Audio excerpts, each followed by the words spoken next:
All right, so currently, I know last time that I set you up with something to do was to figure out your eating times around training, because this is crucial, especially when we are wanting to stay on lower calories. We need to become really good at understanding that whatever we eat around training, or that the best eating windows for carbs are going to be training time. Not only for your body to best use the carbs as a source of energy for the workout and also a source of energy to recover from the workout, but as well in order to have more energy during the workout. This is something, again, I wish I knew everything that I know now when I started my fitness journey, and I would have been in a much better place. But this is why you guys are lucky that I get to transfer all this knowledge. And I'll be honest with you, we've been doing tracking for so long that we cannot, meal timing is like at the top of the hierarchy of importance when it comes to nutrition. After having set up structured meals, understanding importance of protein, understanding importance of controlling fats and consuming complex carbs, and understanding how to build structured meals in macros, understanding numbers. And now that we have done all of that, we can focus on meal timings, which will be the next step for us to do. So I've seen that you have gone back into the right macros, spot on. Now you told me that on the Monday, which is the day that I'm going to review, you had breakfast at 7:45. From breakfast, you had 35 grams of protein. I don't know what this smoothie is about, but I guess it's just fruits and veggies and protein and good fats. So I'm just going to give you the level of trust that you're choosing the right things in this smoothie, that you have 32 grams of carbs, 7 grams of fats. This was breakfast. Then it was 7:45, let's say 8, 9, 10, 11, 12. So 4 hours, 15 minutes later, you have your lunch, which was 3 hours prior your workout, in which you have 50 grams of carbs, most of them coming from rice. Amazing. We have some salad, we have some soy sauce, vinaigrette. Just gonna see as well the sodium on all of these, not too bad. Really good improvements on sodium control as well, which in a way, or in a day, at some point I told you that the sodium was really high with your Japanese or Asiatic foods. You, Lily, and Angelica tend to have sodium really high when you go for noodles and stuff like this, but sodium has been pretty much on top of has been good managed. Also, bread has a lot of sodium. That's why we said one breaded meal a day. Bread is good, but just one breaded meal. Why? Because if we just have all the carbs from bread, you're going to have way too much sodium, which is going to lead to water retention. This, in my eyes, seems a really good lunch. 27 grams of protein, hitting the bottom of the line for the protein intake, but good amount of carbs 3 hours prior your workout. Then you said you work out at 3, and then you have your snack at 4:15. So your snack was, after training, we have 35 grams protein, 31 grams of carbs. These carbs this time coming from flat white, so from the milk on the flat white, not ideal, and sugar-free cookies. Okay, if you were going to have cookies, this would have been the time to have those cookies, so that is okay. I'm just concerned of your, okay, this is a good match. I'm just concerned if this is keeping you full, but I know that a latte with the cookies will be a good match.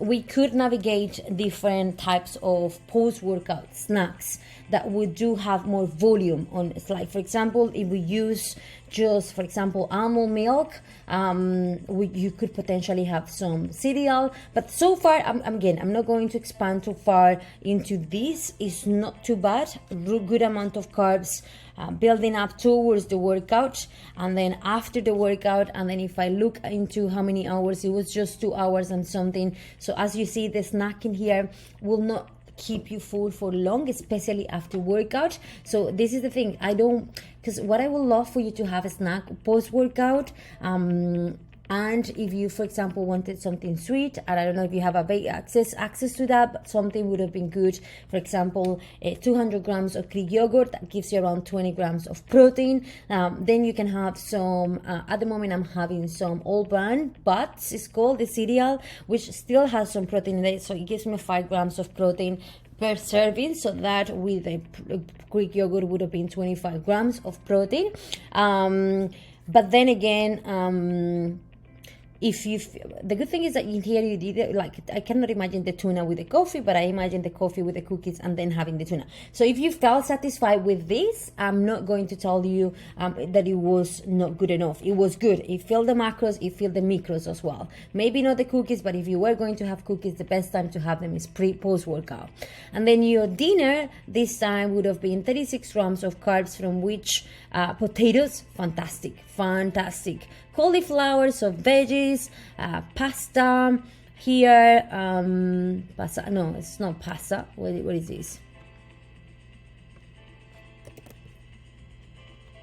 Let me see what it is. Again, I don't want to confuse you after the post-workout meal. Okay, it's a pasta. The post-workout meal. If you were satisfied with this, fine. The only thing is, I don't know what is on your smoothie. I hope that there is some fruit on that smoothie, or if you want to send me the ingredients of that smoothie, because if that is what you're going to be having for breakfast, for now, that is also good. But because you didn't have any bread, neither here or here, you could potentially have, for example, again, 200 grams of Greek yogurt. Like this, you can use the tuna on your 2 salty foods, and you can have 2 sweet foods. So 200 grams of Greek yogurt, you can, what did I forget? You can have some cashews with it, for example, some cereal, and some fruit with it. So in there we will have about the same amount of carbs, but more volume is what I'm trying to say, as opposed of just having the milk from the latte and just 2 small cookies, which I imagine they were not big in size for this amount of calories. They were not very big. That is the only thing. There's ways to play around with food volume to keep you satisfied and full for longer, and also to give you some level of satisfaction over what you're having. But if the bread, this is what I was gonna say, 200 grams of Greek yogurt, then you can have maybe some sourdough bread with that or with a coffee, not with a latte, but with a coffee without the milk, with the peanut butter and jam, and that would have been a really nice, for example, snack. Or you can have this one day. I'm just giving you different options of snacks. Yeah, always wanting to think of how can I get the most volume out of the foods that I'm having in here. And then everything else on the day, with the veggies, complex carbs, good amount of protein sources, spot on. So if I was going to look into, for example, another day where you then didn't work out, this would have been your breakfast. Very good breakfast, very good lunch. This will be tomorrow. What about today? No, you told me to check on Monday. So the smoothie again on Monday. There you go, the snack. Okay, so we have the tuna in here. We have mayo. We have some yogurt and those cookies. 16. No, I want to have this. If this is Monday, I want to have more carbs, both pre and post workout, right? I was looking at your Tuesday as if it was Monday, but I want to have more carbs pre and post workout, pretty much what you did on Tuesday where you didn't work out, but you have 50 grams of carbs pre-workout, and then you have at least 30 grams of carbs post-workout. Otherwise, Monday wouldn't be enough pre-workout. 3 hours before your workout, we need a little bit more carbs in here. If you're gonna have your carbs, you wanna have them around training time, as I'm telling you, and then we're gonna have more carbs post-workout. All right. These are so. Just to recap, nutrition.